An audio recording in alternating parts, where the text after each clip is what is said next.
Welcome back to another edition of Inside Boxing Live. I'm Dan Canobio. He is Chris Algieri, and we are ready to discuss what is going on in the world of boxeo. It is still buzzing off of that Ryan Garcia majority decision win, 3 knockdowns over Devin Haney Saturday night at Barclays Center. We were there.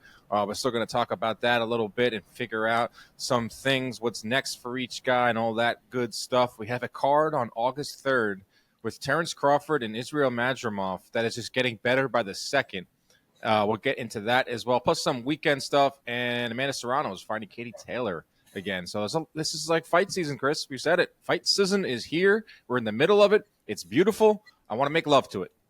Fight season is here. I'm tired, but I don't care because it's fight season. You got to power through. You know, no days off.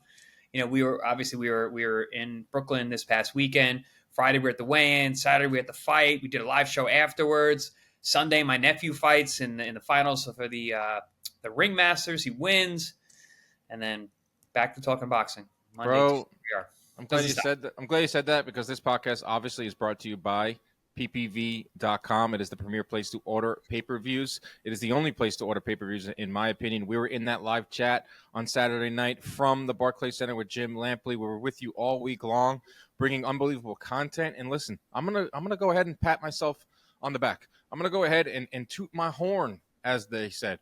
We had the best week in the history of Inside Boxing Live. And I'll let you behind the curtain a little bit. We're looking at close to 30 million views on our social media platforms during the fight week. And that to me is just amazing. Sponsors, did you hear that?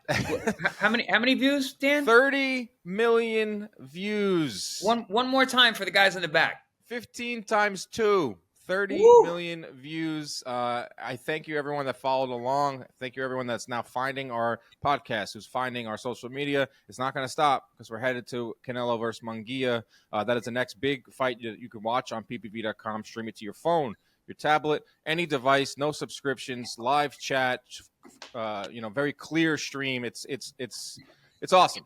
It's very good. Very strong healthy stream. Very strong, healthy stream.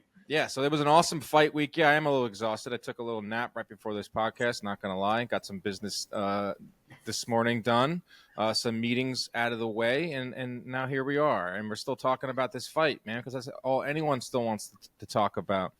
There's a lot of ways we can go right now. Let me just start with the elephant that's in the room. Ryan Garcia's dad, Ryan Garcia, name-dropping you and your colleagues, Paulie and Tim, because you got a prediction wrong, and you guys talked about the antics of Ryan Garcia that everyone was talking about. That was funny. It was interesting. Do you have anything to say about it? What was your reaction when you saw those comments?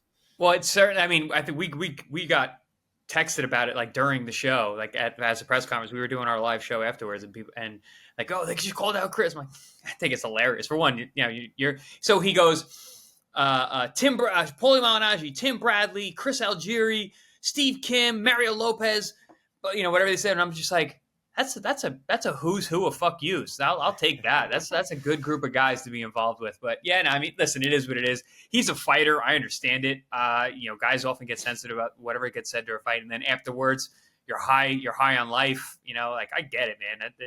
I was a fighter once too, and I was also 25 once. So I definitely get it. Did you see his dad and Eddie Hearn?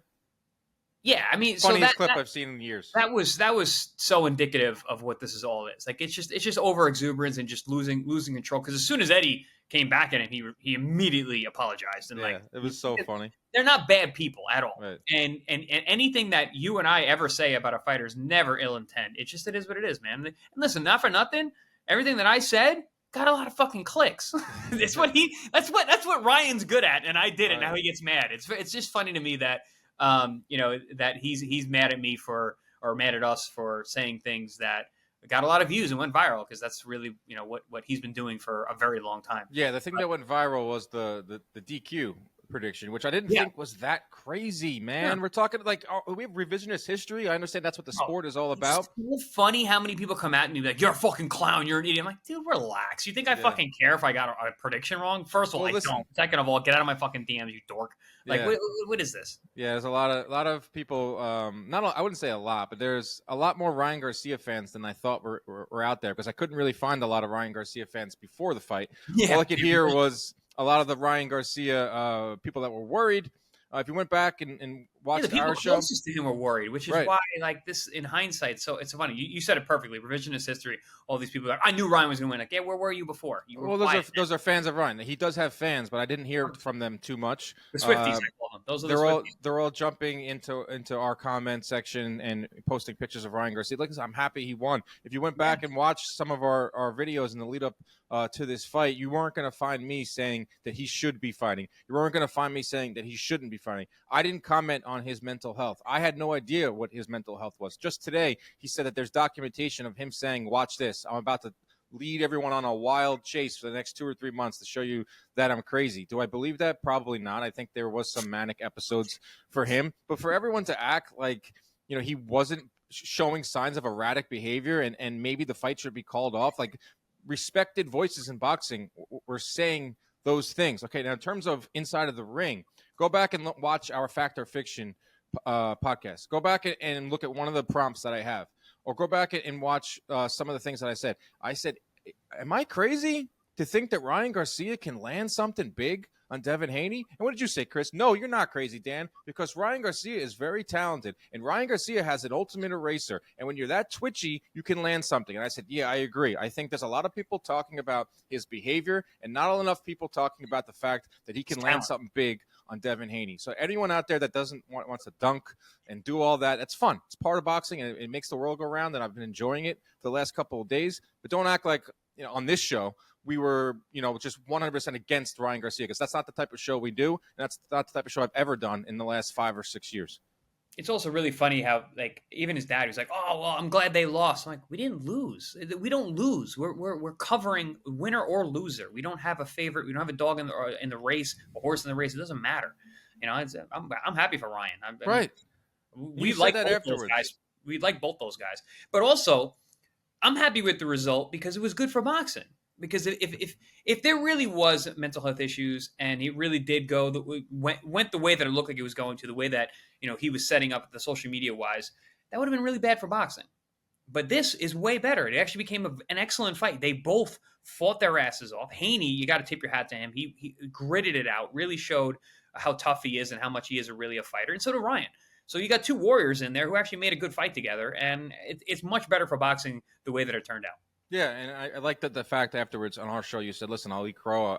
I don't mind being wrong if it means that we got a good fight." This is a fight that delivered. I mean, they're looking at pay-per-view numbers like I've seen. Thank God, because the undercard was so piss poor. Yeah, the undercard was really bad. But this fight delivered for a lot of reasons, back and forth type of stuff that a lot of casual fans bought this fight, and they came away very, very satisfied because there was moments of drama. You didn't know what you were going to get. There were knockdowns. It had everything. That's the type of fight. Too. It was a close fight. It was not a blowout. I don't think it was a close fight. 114, 110, I guess that could be kind of close. But I mean, it was a weird fight to score in terms of those rounds. We'll get 114, 110 is close because I mean, then you have two scored knockdowns in there, so that's really 114, 112. That's a close fight. But what I mean is, like, it was close. Yeah, I guess on the scorecard. But if you were watching it, Haney just didn't have any moments, and I was gonna wait to get into the stats. No, I mean he rocked him in the fourth pretty bad. Yeah, that was one moment, but I think Ryan obviously had the demonstrative moments in the fight. Obviously, yeah, but it doesn't matter if it was whatever you think the fight went down. The right guy won. Absolutely. But it was the right type of fight. It was the right outcome. It was fun, and it does wonders for the sport. Because just before this, I'm watching the Michael Kay show, which is a New York-based sports show, which they rarely talk about boxing. And Peter Rosenberg is talking about the Ryan Garcia Devin Haney fight, and he's not referring to it as a joke. He's not referring to it as what they usually talk about when they bring up boxing, about all the negatives. They were talking about a fun fight between two young guys in their 20s. That's what I'm talking about, and I feel like we're in the middle of a great moment in boxing where we're getting some of these 50-50 fights, that we'll talk about between Tszyu and who's he fighting? Vergil Ortiz. And Dan, so you just touched on something, a moment in boxing. Ryan Garcia had a loss. Now Devin Haney has a loss. So can we get rid of the era of the O's that was created by Floyd Mayweather? We don't need your guys to be undefeated. I think it's going. I think so too. And I think Turki Al-Sheikh has a lot to do. Say it again, Chris. Say that again. Say that again. Say what? Can we get rid of the O's? Let's get rid of some O's. Guys, why do you have 5 guys in one weight class with O's? That doesn't make sense. And you got 3 of them are champions. They should be fighting each other. Let's get rid of the O's. These guys need to fight each other. You can lose and come back. Throughout history, fighters have lost and come back. The best fighters in the world have losses.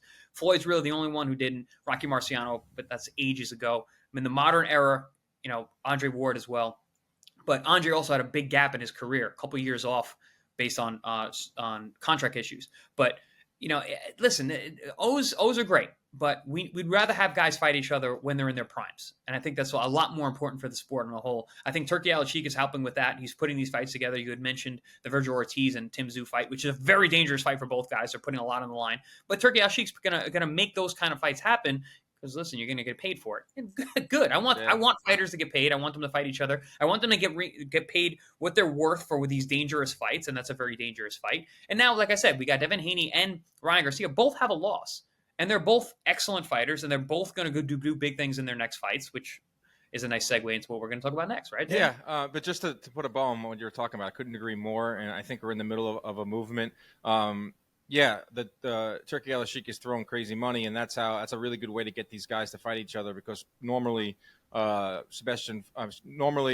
Tszyu would not be fighting Vergil Ortiz next unless they were throwing higher than market value money at them. But if you just kind of shrink it down a little more to the 4 quote unquote kings or whatever you want to call them, now take a look at it. Teofimo Lopez has a loss. Ryan Garcia fights Tank Davis, has a loss, comes back, beats Devin Haney. Now Devin Haney has a loss. Hopefully he bounces back and he gets back into the ring. He's only 25 years old, but he did take a beating in that fight. Point being, we're all starting to see it open up a little bit. You get rid of the fact that they're going to lose, and someone has to lose in the fight. It doesn't matter. As long as we're getting these nights, as long as you, the fighter, are making top dollar and you're getting the attention. Like Shakur Stevenson was probably looking at that fight on Saturday night. Teofimo was looking at that fight on Saturday night and thinking, man, I want that type of stage. I want that type of attention. And the only way you're going to get that is by fighting your contemporaries that have those names that the fans have wanted to see for years. So I think we're gradually getting there. And the fact that they're all beating each other and fighting each other, it's a great thing. So really good point with that one. As for Ryan Garcia, he says he's going to be headed to 147. I think that's the weight that he has to fight at. He called out Gervonta Davis to fight at 144 pounds. I don't see Gervonta going above 140. What do you think? No, that fight does not happen. I actually just listened to Ryan on Patrick. What is it? Pat Bet? Yeah, I know that guy. I don't know who he is. Pat David. Pat Benatar. Patrick Bet David. I'm sorry. Patrick Bet David. PBD. But and he was saying that exact point. He's like, hey, the next fight I want is Tank, but I don't think it's going to happen because he's not going to meet me at 145. He said, which that doesn't make any sense. He added a pound. Okay, it's a 10-pound plus for Tank. It doesn't really make sense for him to do that, and that's going to be an issue moving forward, especially after we saw what we saw on Saturday night. Ryan is just not the same size as these guys. He's not really in the same weight class. He can't. These fights with the 4 horsemen of the 135 division, these talented young guys that we've always talked about, he's not in that anymore. He's outgrown all of those guys. Teofimo Lopez is smaller than Devin Haney, and Devin Haney looked tiny next to Ryan on Saturday night. Gervonta is smaller than both of those guys, so he's just not in that weight class anymore. He's a 47-pounder and above. He looked like a 54-pounder in the ring on Saturday night. We're not going to see him below 147. Even 145 for him, I think, is going to be tough to make at this point. But really, I think he should really just focus his sights on 147, even 154. He's talking about Fundora.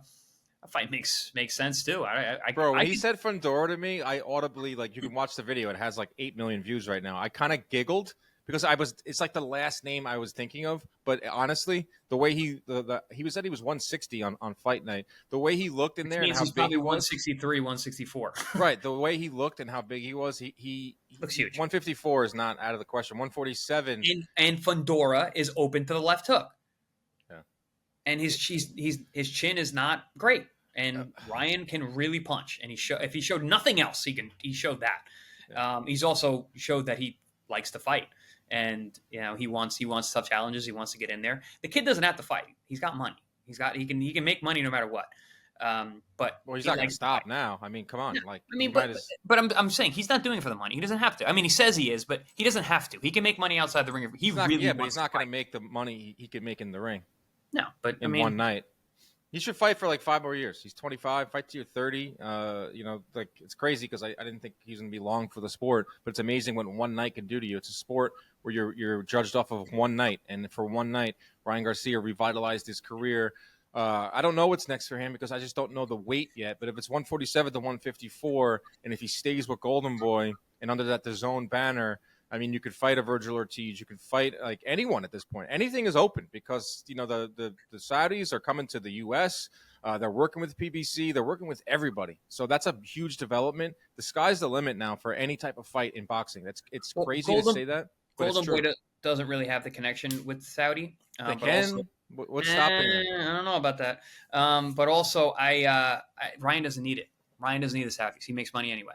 So I'm saying if the Saudis want to jump in and make money, and you say that they don't have a Golden Boy doesn't have a relationship with the Saudis, but DAZN does, and that's what Ryan Garcia fights on, and that's where this upcoming fight on August 3rd with Terence Crawford, this mega card that they're talking about, is a Saudi Rida season coming to the U.S. type of thing with Eddie Hearn. You saw the tweet from Oscar today, right?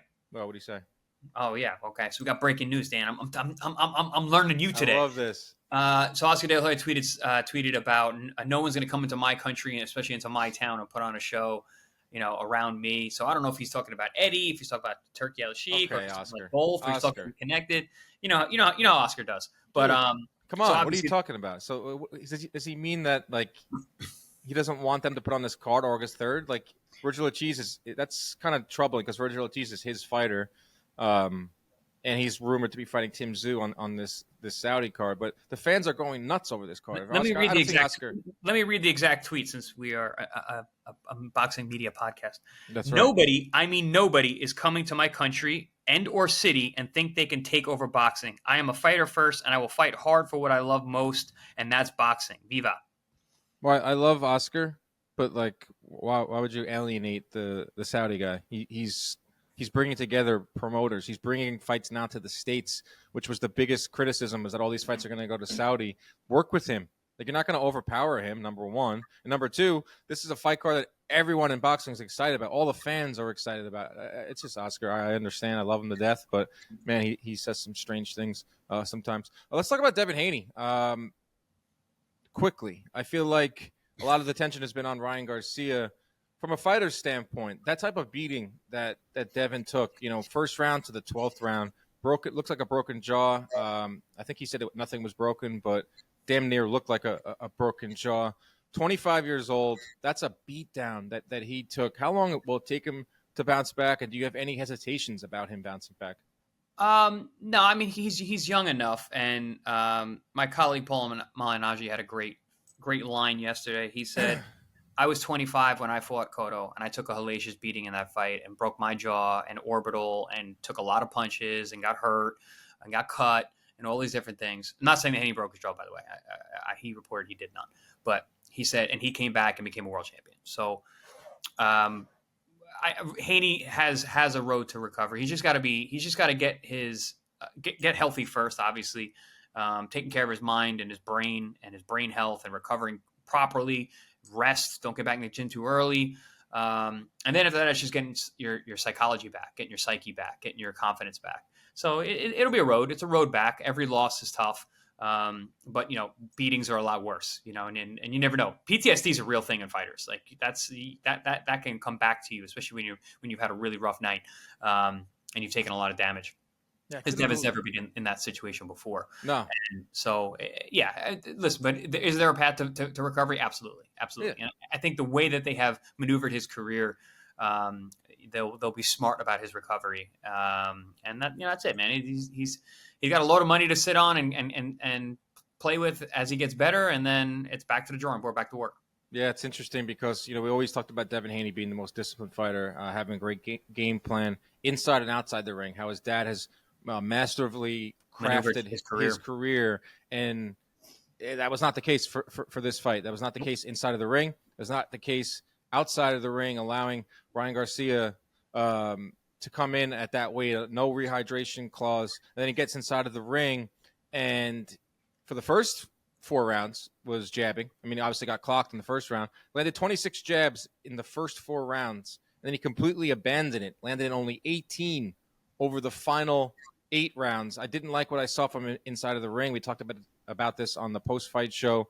Not throwing the jab enough, standing in the center, trying to hook with him, which is just not a good idea. I couldn't believe that from Haney. So for a guy that has been doing everything correct in his career up until this point, had a bad night in the ring, had a bad night with some of the things outside, allowing Ryan Garcia to kind of come in there and be that damn big. But over to Ryan Garcia, lastly, we'll end with this. In terms of his game plan, this is another thing that was interesting, is that Ryan was the one that had a game plan, albeit a flawed one, and he executed it. He said he didn't have the best gas tank. Obviously, he didn't train hard for this fight. He could have trained a lot harder. He drank every single night. This is self-admitted from Ryan Garcia. He never threw more than 20 – Garcia threw 20 or fewer punches in 5 of the 12 rounds and never threw more than 40 in any round at all. So he knew his engine.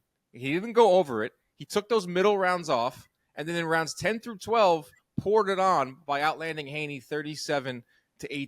Yes, that is a game plan. Some people were pushing back on me on social media. Yeah, he knew that he didn't have a lot of energy. He knew he had to conserve it. So he fought in spurts, and he fought wisely. And I also think that he got Devin Haney to a false sense of security in those middle rounds, and then he exploded in rounds 10 through 12 and almost got him out of there. So it's interesting because Haney's the one with the master plan. Haney's the master boxer with all that stuff, and it was Ryan Garcia, the crazy man, who came out with a game plan, a flawed game plan, and executed it. Yeah, I mean, so I got to touch on both guys, obviously, but Devin Haney, in terms of his team and in terms of the collapse, it actually reminded me of the Manny Pacquiao fight, because I felt like my team had let me down leading up to the fight in a number of ways, and then on fight night, I let myself down and let the team down as well, because things were just not going my way. But so I think Team Haney, for the very first time, well, I know this, for the very first time, they weren't in the driver's seat. That's how big of a star Ryan is. You come to the table with him, not the other way around. And I think that was showed in the split of the purses, where Ryan got more than Haney, even though Haney's a champion. So that right there, that you're giving up something to a guy who's not the champion. You're giving up something to the challenger. Then Ryan shows up and he's overweight. Any other fighter, that fight does not go on. You are 3 pounds overweight for a world title fight, bye, boom, you don't fight. But because of the power and the money that Ryan brings, the fight happens anyway. Yeah, he got paid $1.5 million. Ryan says he basically just bet that money on himself to win at a 5-1 underdog. So regardless, whatever, if that's true or not. But listen, it's a real thing that he had the control of all these situations that Haney's team did not, and it finally culminated in the fight. And then Haney himself, in terms of what their game plan was, I said it when we were watching their warm up. Like, why is he throwing leaping left hooks? Devin Haney's throwing leaping left hooks in the back warming up. Where's the jab? Where's your changing levels? Where's your hand position? Where's your answer the phone? None of that was there. And so the execution of the game plan, the choice of the game plan, the execution of the game plan, it all fell apart. And it fell apart. The wheels fell off on the Haney train. And then in terms of Ryan and the quote unquote game plan, I mean, he big brothered him. He knew, I'm bigger than you, I'm stronger than you, and guess what? You can't hurt me. I'm gonna get you. I may not have the gas tank. I might have some beer sweating out of my body at this moment, but I can crack you and I can knock you out. And he had that self-belief. And that's one thing I heard an interview, Derek James, saying that he's amazed at the self-belief that Ryan Garcia has in himself. And he showed. Even when Ryan was gassed, and he was gassed in a lot of rounds, trying to catch his breath, trying to stay away. Like you said, he was like almost like he was setting traps, almost like he was lulling Devin to sleep. Honestly, I think he was just focused on getting his breath back so he can throw another heavy bag combination. Because essentially that's what he did. He walked around the ring and threw heavy bag combinations. They're just so brilliantly fast and so powerful. And Devin just did not have any kind of game plan on how to defend against it. That he was able to do that at will, and he was in control. And that's one thing about being in control of the pace. You don't get as tired as fast when you are in control of the pace. Haney had to work very hard all night long because he was worried about the power. Yeah. Ryan was able to control the pace. He also had a guy in front of him that really couldn't hurt him. That's why he's turning his back. You never turn your back on a guy who can hurt you because he can hit you with a punch you can't see and it's going to hurt that much more. Mm-hmm. He knew Devin couldn't hurt him. I'm going to turn my back. He could punch me in my kidneys. I don't care. It doesn't hurt. I'm fine. You're not strong enough for me. So yeah, I do think a lot of what Ryan did in there was calculated, but I also think a lot of it had to do, like you said, with his conditioning, his battery, his gas tank, which he admitted to. But all in all, Ryan made it work. Devin didn't. Right. And that's the end of the day. You know, it's funny. It's like, I don't know if it's funny. Maybe ironic is the word to use. That Haney, it was the one that's chasing the legacy, right? Doing it the right way, collecting belt after belt. That was what he was saying in the lead up to this fight. But, you know, he could have maybe put some type of rehydration clause in after Ryan came in overweight, had some leverage there, and didn't because he wanted to make that money. This was a money fight for Devin Haney. He did not have to fight Ryan Garcia, but he wanted to make the money. He stepped out of his normal plan and he wanted to fight Ryan Garcia. He wanted some of that shine, and it backfired. And it didn't backfire. I shouldn't say it backfired because we're asking for these guys to fight each other, and I'm glad they did. And yeah, Devin Haney did lose the fight, but he fought admirably. He fought to the 12th round. He got up every time. He was in unbelievable shape to eat some of those shots and get up and fight to that last bell. So I hope he gets his props. I hope he gets his respect in there, and I hope he does bounce back. But it's going to be a long road. But, man, this fight had some narratives heading in, and it had some narratives coming out, and that's the beauty of the sport. So that's awesome. And I'm really curious to see what each guy does next. Moving on to a fight that is happening August 3rd in Los Angeles that just seems to be getting better and better by the day as they add on these fight cards. Now, Terence Crawford is going to be fighting Israel Madrimov. Israel Madrimov is the WBA 154-pound champion. He just recently won that title after being out of the ring for several months, even years. So the fight is on August 3rd in Los Angeles. But the catch with this is that it's part of Turki Al-Shalik's Rida season, and they're coming to the U.S. for their first card in association with Matchroom Boxing and Eddie Hearn. So you're going to see Eddie Hearn this week at a press conference in New York City. You're going to see Turki Al-Shalik up on the stage. You're going to see Terence Crawford up on the stage. And now they're filling out the fight card. And what they like to do is stack the cards. So this is something we know from these Saudi cards. And right now being reported is Isaac Cruz versus Jose Venezuela, Andy Ruiz versus Jarrell Miller. There's a rumor of Leo Santa Cruz fighting Abner Maris in a trilogy fight. Decent undercard, but out of nowhere, Mike Coppinger is reporting that we could potentially see Tszyu fighting Vergil Ortiz on the co-main event of this card, which now makes this one of the best cards of the year in Los Angeles. This is juicy, man. Hey, this might be a hot take. That's a better fight than the main event. I know it's Terence Crawford, but I don't know. Madrimov doesn't really make my chops that salivating. But Ortiz and Tszyu, oh man, sign me up for that all day long. That's an awesome fight of young guys we were just talking about, making these young fighters fight each other in their primes. It's a dangerous fight for both guys. Hard fight to pick. I'm gonna have to really sit down and watch them technically to see who's gonna get the victory that night.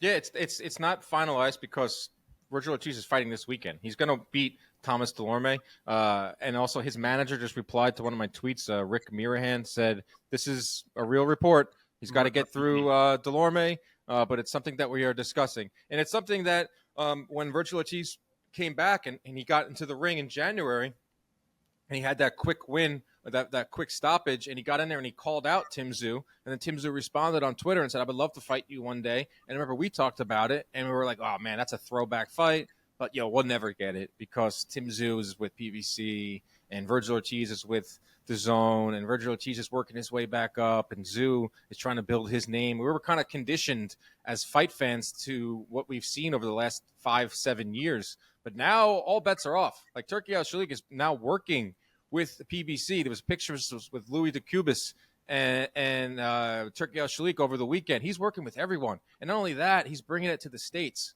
What's the biggest criticism of Rida season? What's the biggest criticism of these Saudi fights? Yeah, we're getting awesome fights, but it's happening across the world. There's no real atmosphere in there. There's no gate. I think Turki Al-Shalik was like, hey, I kind of want a gate. I kind of want to tap into that money.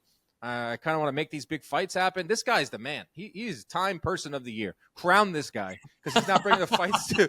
He's now bringing the fights to the U.S. and he's now giving us what we want. Yeah, I was talking about His Highness recently, and I said, he's here to stay. I don't think this guy's going anywhere. Listen, as much as there's no such thing as altruism, and especially in boxing, it certainly kind of seems like he does.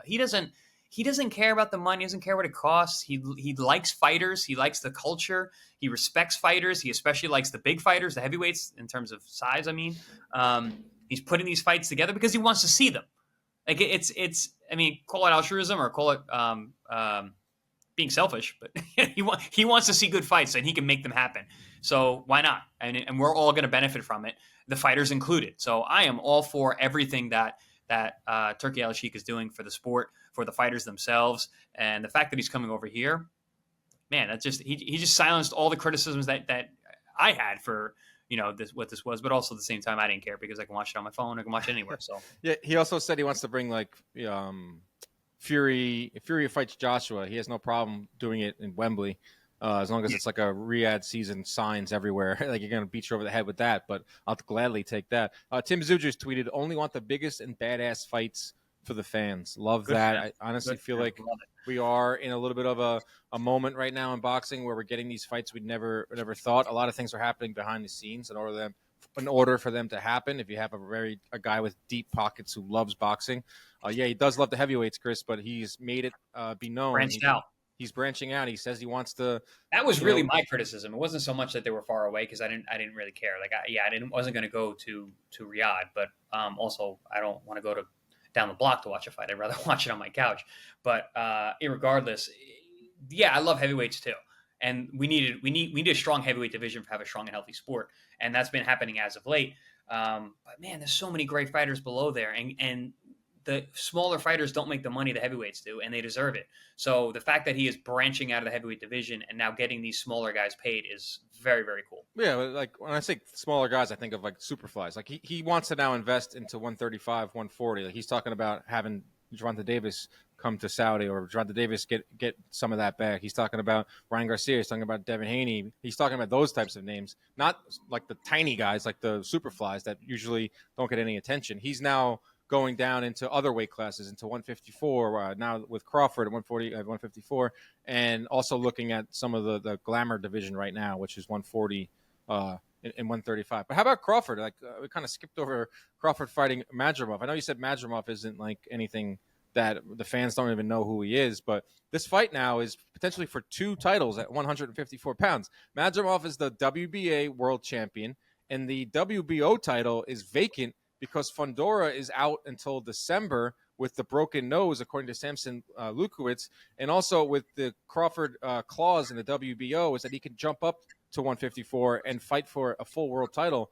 So, yeah, it's not the best matchup in terms of, like, sizzle. I do think it'll be a fun fight because Madrimov is really good. But Crawford versus Madrimov is now for 2 belts. If Crawford wins this fight, which he should, Crawford has half of the share at 154, and now we're cooking. Now we're getting some names back in there. Jamel Charlo is talking about coming back to 154. There's Vergil Ortiz. There's Tim Tszyu. There's Sebastian Fundora. There's Errol Spence. There's potentially Ryan Garcia. Like things are this puzzle is starting to form.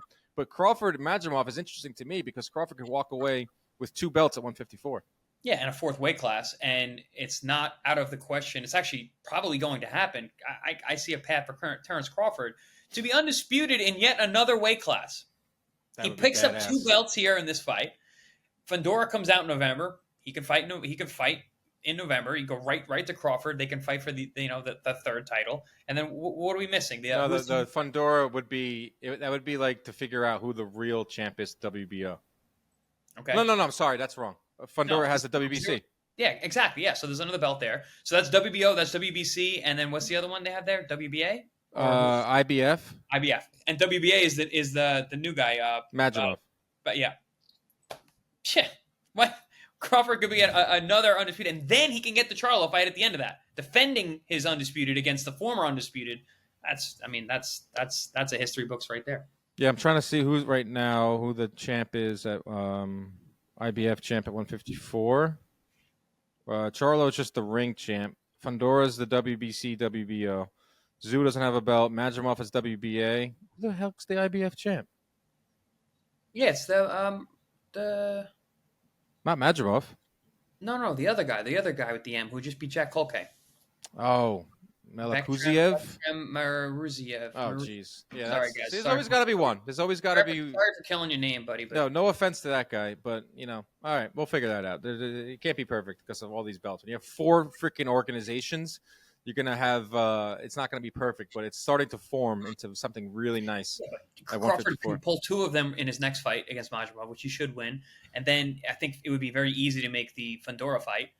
And then he's got one more guy, and that guy, if he holds on to the belt, Spence is going to fight Fundora in December. That's my guess. That's another boxing thing. Yeah, we'll see. That's probably going to happen. So anytime Terence Crawford gets back into the ring, I wish it was a lot sooner than over a year since the Spence fight, but so much happened with that Spence fight. He beat him so bad that the rematch clause went away. It's Terence Crawford. He doesn't exactly run into the ring, but he could finish off his career at 154. And who knows? That Canelo fight's still out there too if he still wants that. Interesting stuff.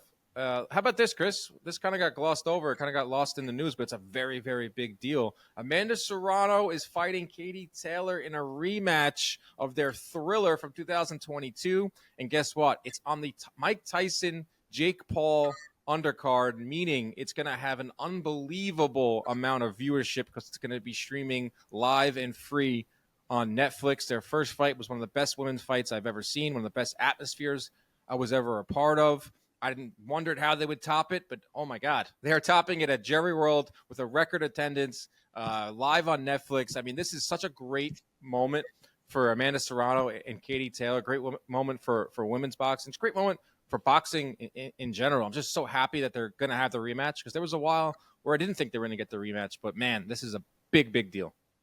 Yeah, and unfortunately, it took this long. I feel like this was a no-brainer for these two to fight again. But obviously, we know with Katie, she had that back and forth, loss, and then recovered and came back and got the win. So yeah, this has been a long time coming. It's turning into. I know Katie looked great in her last fight. Amanda hasn't looked that great since their first fight. So I'm wondering if this is just going to be kind of like the old lady version of the first one. Which actually can still be a good fight. We've seen people fight when they're both a little bit older, and they just I don't know, man. I thought Katie looked pretty good against Chantal Cameron in her last fight. She did. No, she did, but I don't think she's the same person she was a couple years. Yeah, they're getting up. They're definitely getting up there in age. And I said that. I said Katie looked good in her last fight, and Amanda hasn't looked good since their first fight.